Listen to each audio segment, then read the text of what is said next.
गणेशाय नमः। श्री सरस्वतये नमः। श्री सद्गुरुदेव चरण कमलेभ्यो नमो नमः। ओम नमो भगवते वासुदेवाय। श्री राधा कृष्णाय नमो नमः। श्री रामचंद्र डोंगरे जी महाराज द्वारा रचित श्रीमद्भागवत रहस्य 20वां अध्याय। देवहूति का प्रश्न और भगवान कपिल द्वारा अपनी माता का समाधान। देवहूति ने सोचा कि ऋषियों ने मुझसे कहा था कि बालक माता का उद्धार करने के लिए आया है, तो मैं कपिल भगवान से प्रश्न पूछूं जिसका वे अवश्य उत्तर देंगे। देवहूति ने कपिल भगवान के पास आकर उनसे कहा कि यदि आपकी अनुमति हो तो मैं आपसे प्रश्न पूछना चाहती हूँ। कपिल ने कहा, माता संकोच मत करो, तुम जो कुछ पूछना चाहती हो पूछो। माता देवहूति ने आरंभ से ही शरणागति स्वीकार कर ली। बिना ईश्वर का आसरा लिए जीव का उद्धार नहीं हो सकता। गीता में अर्जुन ने भी पहले शरणागति स्वीकार की थी और भगवान से कहा था, शिष्यस्ते अहम शाधि माम त्वाम प्रपन्नम। देवहूति ने पूछा, जगत में सच्चा सुख कहाँ है? जगत में सच्चा आनंद कहाँ है? नित्य आनंद कहाँ है? जिसका नाश ना हो सके ऐसा आनंद बताओ। अनेक बार इंद्रियों का लालन पालन करने में कोई सार नहीं है। इंद्रियों ने जो कुछ मांगा वह सभी मैंने दिया, फिर भी तृप्ति नहीं हुई। इंद्रियां हर रोज नए नए विषय मांगती हैं। जीव को रस सुख की ओर खींचती हैं, आँखें रूप सुख की और त्वचा स्पर्श सुख की ओर खींचती हैं।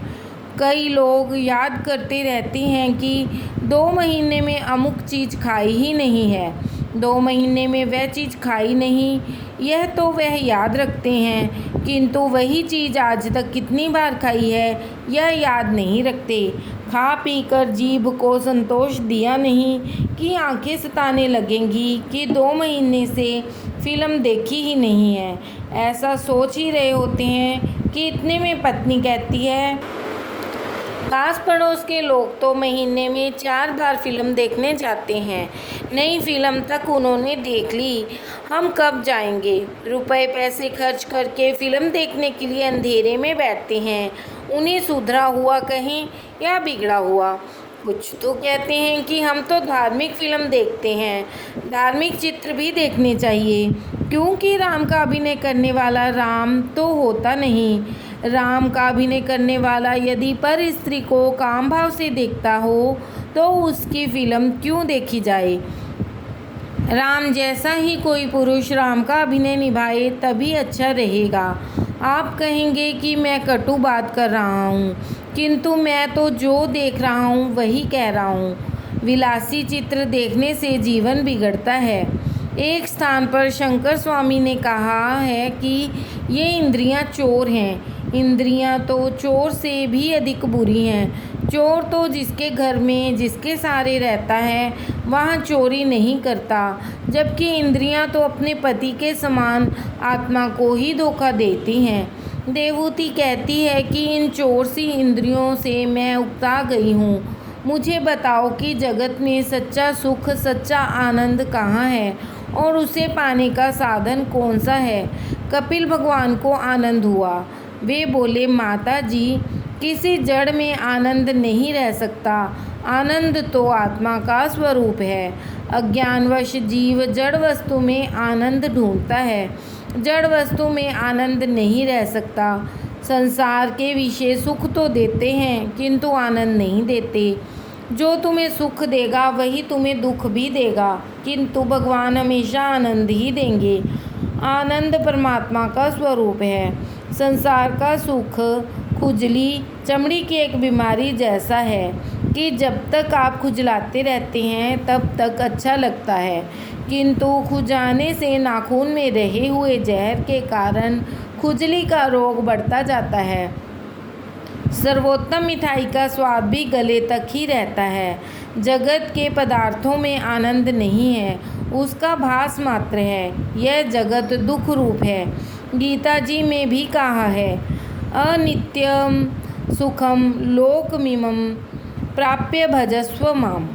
भगवान कहते हैं, हे अर्जुन, क्षण भंगुर और सुख रहित इस जगत को और मनुष्य शरीर को प्राप्त करके तू ही भजन कर। आरंभ में जड़ वस्तु में सुख का अनुभव होता है, किंतु वह सुख विषमय ही है।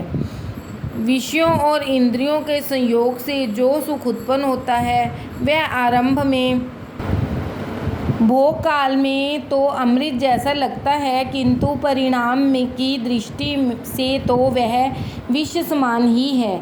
इसी कारण इस सुख को राजस कहा गया है। इंद्रियों को सुख से तृप्ति नहीं होती। विवेक रूपी धन का हरण करके इंद्रियां जीव को संसार रूप नरक में फेंक देती हैं। बाहर के विषयों में न तो आनंद होता है और न तो सुख। आनंद बाहर नहीं, अंदर है, आत्मा में है। आनंद अविनाशी अंतर्यामी का स्वरूप है। कपिल आगे कहते हैं, हे माता, यदि शरीर में आनंद होता तो उनमें से प्राणों के निकल जाने के बाद भी लोग उसे संजो कर अपने पास रखते। विषय जड़ है, जड़ पदार्थ में आनंद रह नहीं सकता। चैतन्य के स्पर्श के कारण ही जड़ पदार्थ में आनंद सा प्रतीत होता है। दो शरीरों के स्पर्श से सुख नहीं मिलता, किंतु दो प्राणों में एक होने से आनंद का अनुभव होता है। यदि दो प्राणों को इकट्ठा होने पर सुख मिलता है तो जिसमें अनेक प्राण समाये हुए हैं, ऐसे परमात्मा के मिलन से कितना अधिक आनंद होता होगा। बाहर के विषयों में आनंद नहीं है, किंतु चित्त में, मन में आत्मा का प्रतिबिंब पड़ने से आनंद का अनुभव होता है। इंद्रियों को मनचाहा पदार्थ मिलने पर वे विषयों में तद्रुप हो जाती हैं। अतः कुछ समय के लिए एकाग्र और एकाकार होता है। उस समय चित्त में आत्मा का प्रतिबिंब पड़ता है, जिससे आनंद का भास होता है। जगत के विषयों में जब तक मन फंसा हुआ है तब तक आनंद नहीं मिल सकेगा। आनंद आत्मा का उसी प्रकार सहज स्वरूप है जिस प्रकार शीतलता जल का सहज स्वरूप है। आत्मा आनंद में ही है। आत्मा और परमात्मा का मिलन ही परमानंद है। भगवान में मन फंसे और डूबने लगे तभी आनंद मिलता है। बार बार अपने मन को तुम समझाओ कि संसार के जड़ पदार्थों में सुख नहीं है। सोने पर सब भूल जाने से आनंद मिलता है। सारे संसार को भूलने के बाद ही गाढ़ी नींद आती है। आत्मा तो नित्य है, शुद्ध और आनंद रूप है। सुख दुख तो मन के धर्म है। मन के निर्विषय होने पर आनंद मिलता है। दृश्य में से दृष्टि को हटाकर दृष्टा में स्थिर किया जाए तो आनंद मिलेगा। आनंद परमात्मा का स्वरूप है। आदत हाजत कम करोगे तो सुखी होगे। कपिल जी कहते हैं, माता जी, यदि विषयों में ही आनंद समाया हुआ हो तो सभी को सदा एक समान आनंद मिलना चाहिए। तृप्त व्यक्ति के आगे यदि श्रीखंड भी रखा जाएगा तो उसे पसंद नहीं आएगा। बीमार व्यक्ति के सामने मालपुए रखे जाएं तो भी वह नहीं खाएगा। अतः श्रीखंड में और मालपुओं में अर्थात विषयों में, जड़ पदार्थों में आनंद नहीं है। यदि श्रीखंड में आनंद समाया हुआ होता तो बीमार को भी उसे खाने में आनंद मिलना चाहिए था, किंतु उसे आनंद नहीं मिलता। अतः आनंद श्रीखंड में नहीं। इसी प्रकार सभी विषयों के बारे में भी समझना चाहिए। संसार के पदार्थों में तो आनंद नहीं है, किंतु इंद्रियों को मन चाहे विषय पदार्थ मिलने पर वे अंतर्मुख होती हैं। अंतर्मुख हुए मन में ईश्वर का प्रतिबिंब पड़ता है, अतः आनंद होता है। मन के अंदर आने पर सुख मिलता है और बाहर जाने पर सुख उड़ जाता है। कल्पना करो कि एक सेठ श्रीखंड पूड़ी का भोजन कर रहा है। इतने में कहीं से तार आता है कि उसका कारोबार डूब गया है, तो वही श्रीखंड उसे जहर जैसा लगेगा और खाने का दिल ही नहीं होगा। संसार के जड़ पदार्थों में आनंद नहीं है। जब तक आनंद मिलता है चेतन परमात्मा के संबंध के कारण ही मिलता है। परमात्मा के साथ संबंध होने पर ही आनंद मिलेगा। जीव कपटी है, परमात्मा भोले हैं। जीव उपेक्षा करेगा तो भी परमात्मा उसके अपराध को क्षमा कर देंगे। आनंद नारायण का स्वरूप है। आनंद का विरोधी शब्द नहीं मिलेगा।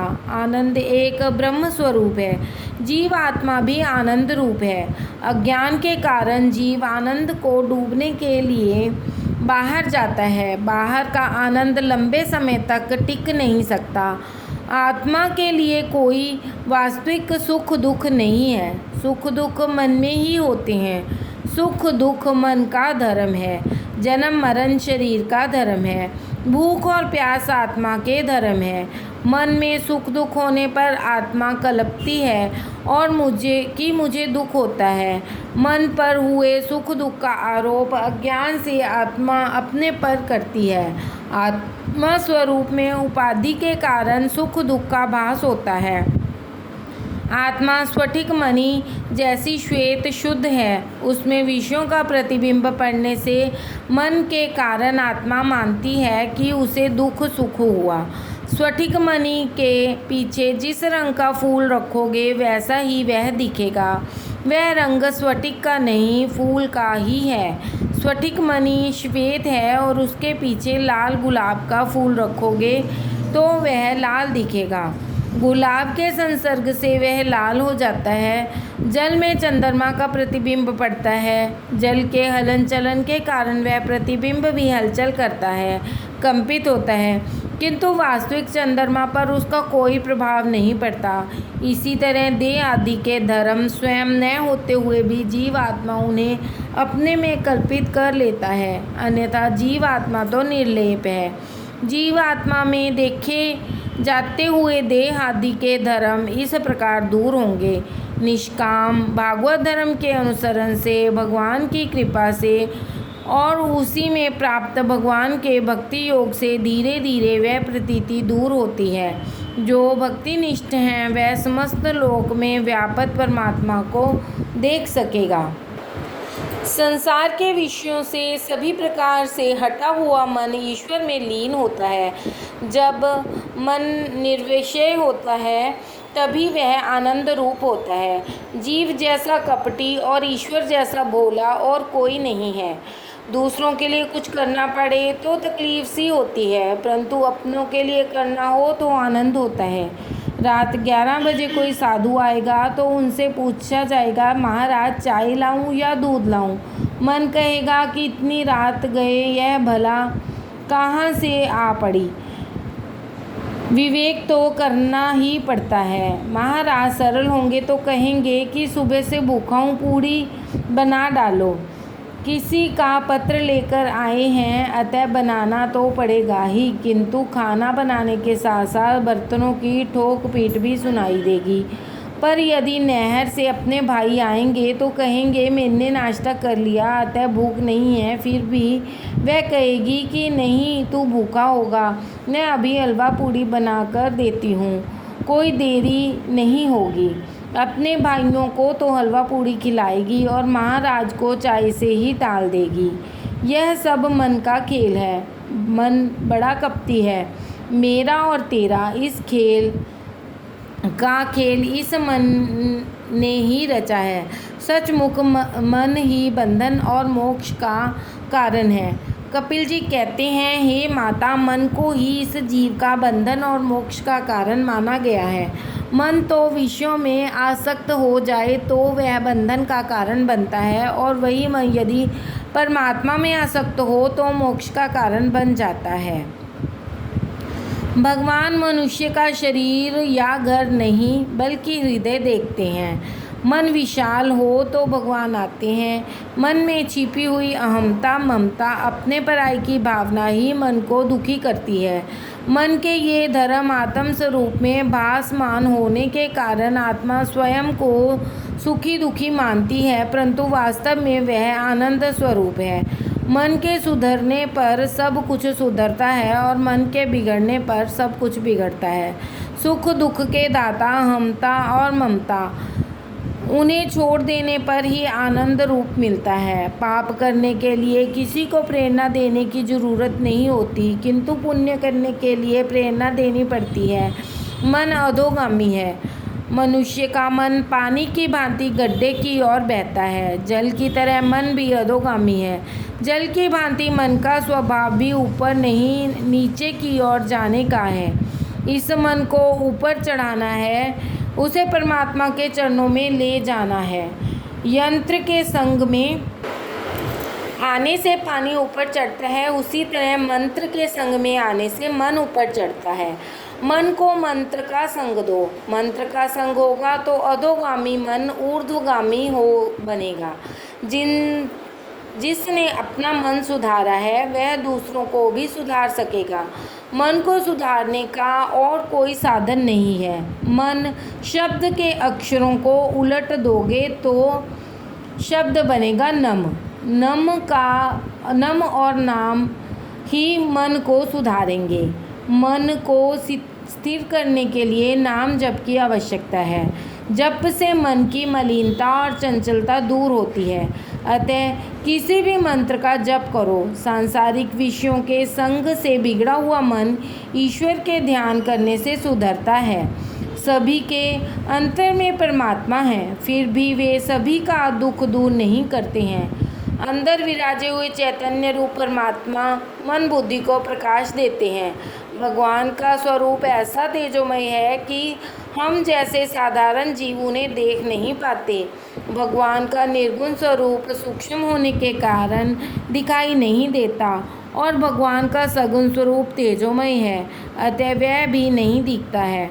इस कारण से हम जैसे के लिए भगवान का नाम स्वरूप मंत्र स्वरूप ही इष्ट है। भगवान चाहे स्वयं को छिपा लें किंतु अपने नाम को नहीं छिपा सकते। नाम स्वरूप प्रकट है, अतः परमात्मा के किसी नाम स्वरूप का दृढ़ मन से आश्रय ले लो।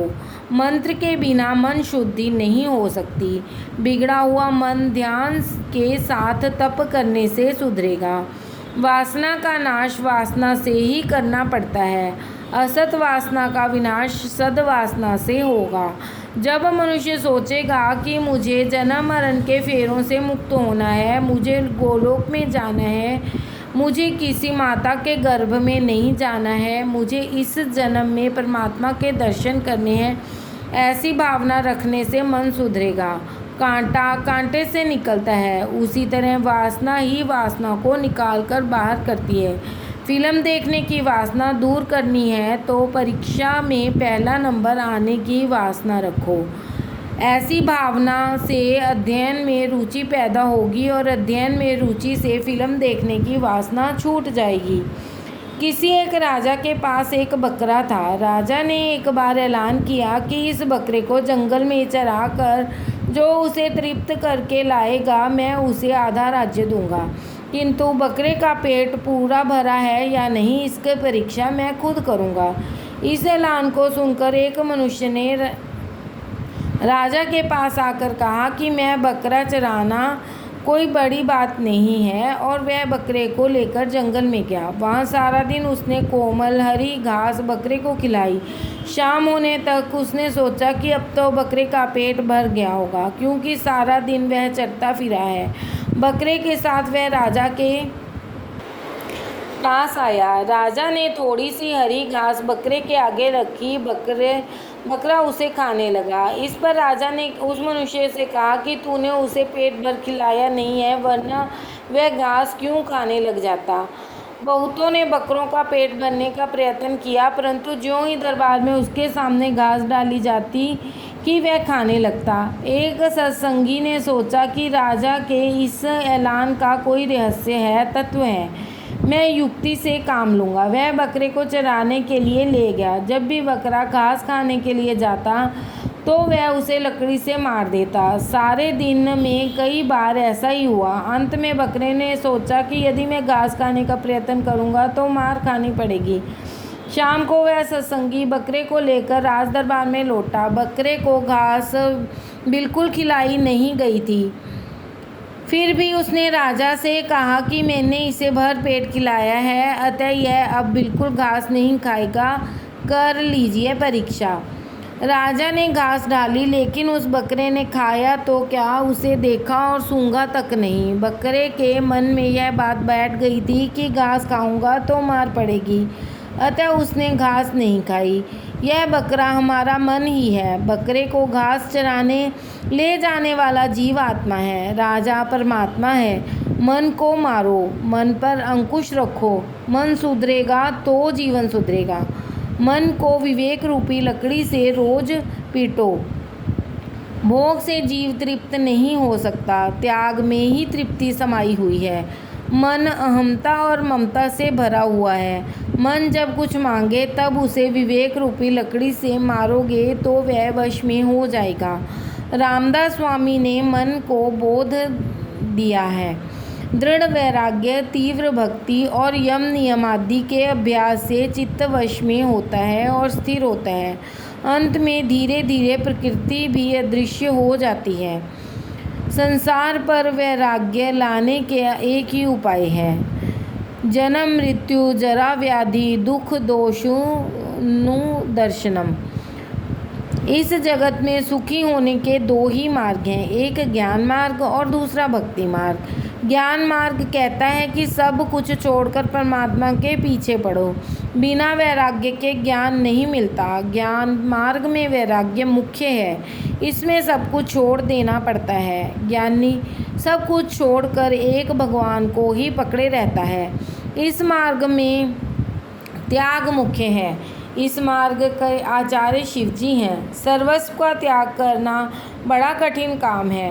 भक्ति मार्ग कहता है कि सर्वस्व का त्याग कठिन है, इसकी अपेक्षा तो बेहतर है कि सभी कुछ ईश्वर हैं ऐसा मानकर सभी से विवेक पूर्वक प्रेम करो। इस मार्ग में भागवत स्वभाव रख कर समर्पण करना है। भक्ति मार्ग में कुछ भी छोड़ने की बात नहीं है। वैष्णव कहेगा कि केले की छाल में भी भगवान है, मैं तो इसे गाय को खिलाऊंगा। भक्ति मार्ग में समर्पण मुख्य है। इस मार्ग के आचार्य श्री कृष्ण हैं। भगवान श्री कृष्ण हर किसी पर प्रेम रखते हैं। इस मार्ग में हर किसी के साथ प्रेम करना होता है। भगवान जैसा प्रेमी न तो कोई हुआ है और न कोई होगा। एक बार भृगु ऋषि वैकुंठ में गए। भगवान सो रहे थे। लक्ष्मी जी चरण सेवा कर रही थी। भृगु जी को लगा कि यह तो कोई विलासी लगता है, उसे बड़ा देव कौन कहे। ऋषि तो परीक्षा करने ही आए थे, अतः उन्होंने सोए हुए भगवान की छाती पर लात मार दी। भृगु ऋषि ने लात मारी, किंतु उस लात मारने वाले से भी मेरा कन्हैया तो प्रेम करता है। भगवान ने ऋषि से कहा, मेरी छाती बड़ी कठोर है और आपके चरण कोमल हैं, शायद आपके चरणों में चोट आई होगी। और इतना कहकर भगवान ऋषि के चरण दबाने लगे। है कोई जगत में ऐसा प्रेम करने वाला दूसरा? विष देने वाले से भी कन्हैया प्यार करता है। लक्ष्मी जी को बुरा लगा। वे बोली, ऐसी भी कहीं परीक्षा हो सकती है? परीक्षा करने का यह ढंग अच्छा नहीं है। मैं ब्राह्मणों के घर नहीं जाऊंगी। लक्ष्मी ने ब्राह्मणों को त्याग दिया, इसलिए सामान्यतः ब्राह्मण गरीब रह गए हैं। ज्ञानी मानते हैं कि जब से यह शारीरिक संबंध हुआ है तब से इसी से दुख हुआ है, अतः वे शरीर से ही प्रेम नहीं करते। प्रेम करना है तो सबसे प्रेम करो। किसी से भी प्रेम नहीं करना हो तो कोई बात नहीं, किंतु अपने शरीर से तो प्रेम करो ही नहीं। एक परमात्मा से प्रेम करो, सभी से प्रेम करो अथवा सभी का त्याग करो। और यदि तुम सभी का त्याग नहीं कर सकते हो तो सभी में ईश्वर भाव रख कर सभी से प्रेम करो। सभी में से ममता का त्याग करो और सब कुछ ईश्वर को समर्पित करके सभी कर्म फलों का त्याग करो। सभी के प्रति ममता मेरापन होना ही समर्पण मार्ग है। अमुक में के प्रति ही ममता होना स्वार्थ है मार्ग है। आज तो सभी स्वार्थ मार्गी हैं। पैसों मारो परमेश्वर ने, पत्नी मारी गुरु, छैया चौक राम मारा, शालिग्राम पूजा को नि कुरु। अर्थात धन संपत्ति मेरे परमेश्वर हैं, मेरी पत्नी ही मेरी गुरु है और मेरी संतान ही मेरे शालिग्राम हैं। अब मैं पूजा और किसकी करूं? जो संसार में से जागृत नहीं होता वह कभी कन्हैया को नहीं पा सकता। कंस काम और अभिमान है, वही सभी को कारागृह में रखता है। जागृत कौन है? जो मन से विषय सुख का त्याग करके भगवान के नाम का जाप करे वही। जगत में कौन जागृत हुआ है? तुलसीदास जी कहते हैं, जानिए तब ही जीव जग जागा, जब सब विषय विलास विरागा। जब सभी विषय विलास के प्रति वैराग्य उत्पन्न हो जाए तब मानो कि वह जीव जागा है। कपिल कहते हैं, माता जी यह मन अनादिकाल से संसार में भटकता आया है। सत्संग से मन सुधरता है, वासना का त्याग करने से मन सुधरता है। विवेक को पुरुष संग और आसक्ति को आत्मा का बंधन मानते हैं, किंतु संत महात्माओं के प्रति जब आसक्ति या संग हो जाए तब मोक्ष के द्वार खुल जाते हैं। अतः सत्संग करो।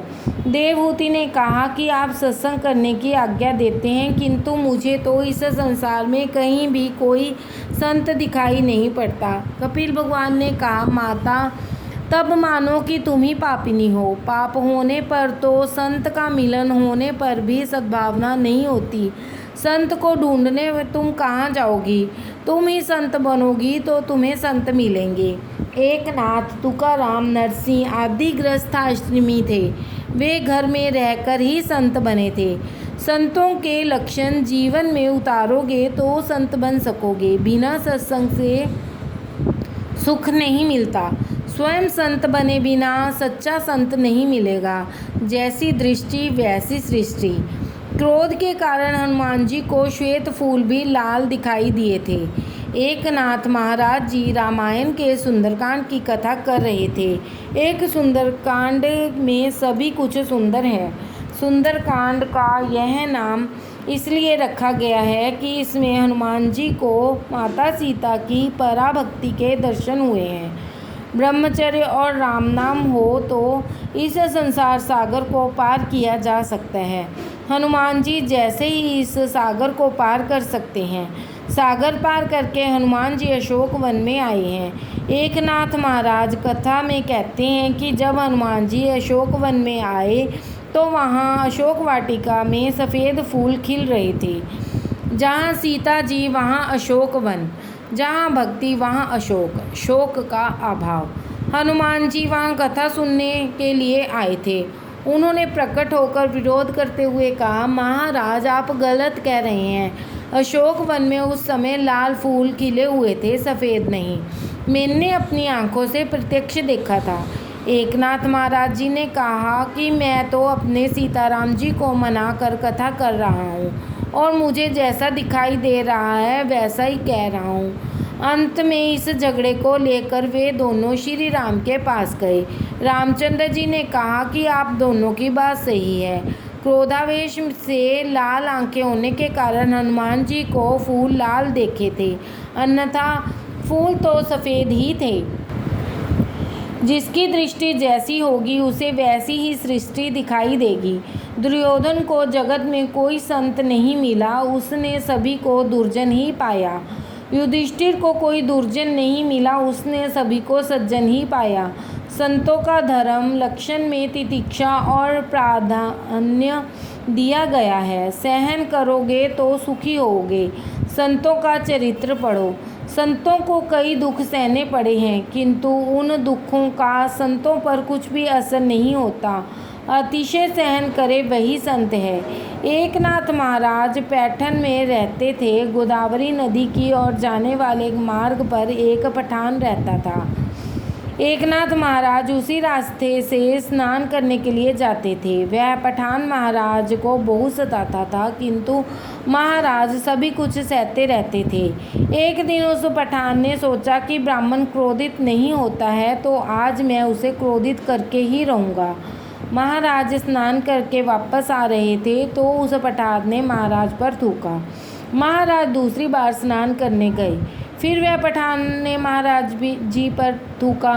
कई बार ऐसा ही करता रहा, किंतु महाराज जी क्रोधित नहीं हुए। गोदावरी से कहने लगे कि तेरी कृपा है कि तू मुझे स्नान करने के लिए बार बार बुला रही है। वह पठान चाहे दुर्जनता करता रहे, मैं अपनी सज्जनता नहीं छोड़ूंगा। पठान ने 108 बार महाराज जी पर थूका और इतनी बार ही महाराज जी ने गोदावरी में स्नान किया।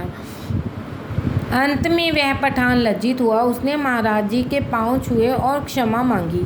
उसने कहा, महाराज आप संत हैं, ईश्वर हैं, मैं आपको पहचान ना सका। महाराज ने उत्तर दिया कि क्षमा का कोई सवाल नहीं है, तुम्हारे कारण तो आज मुझे 108 बार गोदावरी स्नान का पुण्य मिला। शांति उसी की बनी रहती है जो अंदर से ईश्वर के साथ संबंध रहे। जो ईश्वर से दूर है उसे शांति कहाँ से मिलती। कपिल जी कहते हैं, माता जो बहुत सहन करता है वही संत बन सकता है। अतिशय विपत्ति में भी जो ईश्वर का अनुग्रह समझे वही महान वैष्णव है। दुष्ट लोग किसी को भी अच्छा नहीं देख सकते। दुष्टों ने तुकाराम को गधे पर बिठाया तो तुकाराम की पत्नी को दुख हुआ, किंतु तुकाराम तो उससे बोले कि मेरे विठलनाथ जी ने मेरे लिए जो गरुड़ भेजा है उसी पर मैं बैठा हूँ।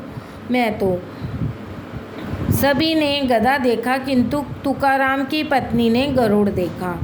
जगत में सब कुछ सहते रहो, जगत में अंधकार का अस्तित्व है, अतः प्रकाश का मूल्य है। संतों का पहला लक्षण तितिक्षा है, दूसरा है करुणा, तीसरा लक्षण है सभी देहधारियों के प्रति सद्भाव। अजातशत्रु, शांत, सरल स्वभाव आदि भी संतों के लक्षण हैं। शांति की परीक्षा प्रतिकूलता में होती है। अर्थ धन संपत्ति से तो प्रतिदिन संबंध रखते हो, किंतु उसके साथ साथ परमात्मा से भी संबंध रखोगे तो संपत्ति भी मिलेगी और शांति भी। भागवतकार कहते हैं कि इस जीवन गाड़ी की केवल पटड़ी ही बदलनी है। ईश्वर के लिए कुछ न कुछ त्यागो। संत पुरुष प्रभु के हितार्थ स्वार्थ का त्याग करते हैं। मत कृते त्यक्त कर्मणि त्यक्त स्वजन बांधवा। संत मेरे अर्थात परमात्मा के लिए संपूर्ण कर्म तथा अपने सगे संबंधियों का त्याग करते हैं। संत परमात्मा के लिए संसार के विषयों का बुद्धिपूर्वक त्याग करते हैं। भगवान परीक्षा करके ही अपनाते हैं। भूखे मारूं, भूखे सुबाड़ूं, तननी पांडु छाल, पंछी करीश नयाल। मैं भूख से व्याकुल करूँगा, भूखा ही सुलाऊँगा, तन को गला दूँगा और तब उसे मालामाल करूँगा। भगवान ने नरसिंह मेहता की कई बार परीक्षा ली थी, पर हे भगवान, इस कलयुग में आप ऐसी परीक्षा करेंगे तो कोई भी आपकी सेवा नहीं करेगा। भगवत परायण रहकर भगवान की कथाओं का श्रवण कीर्तन करे, भगवान में ही चित्त रमाता रहे तो भक्ति का विकास होता है। भगवान की कथा सुनने से श्रद्धा दृढ़ होती है, उसके बाद भगवान के लिए आसक्ति बढ़ती है। आसक्ति बढ़ने से वह सात्मिका शक्ति प्राप्त होती है और जिसकी भक्ति वह स्नात्मिकता बने उसकी मुक्ति सुलभ होती है। भक्ति जब व्यसन सी उत्कृष्ट बनती है तब ईश्वर के पास ले जाती है। हे माता, तीव्र भक्ति के बिना मुक्ति नहीं मिल सकती। तीव्र भक्ति का अर्थ है व्यसनात्मिका भक्ति। तुकाराम ने भक्त की बड़ी अच्छी व्याख्या दी है।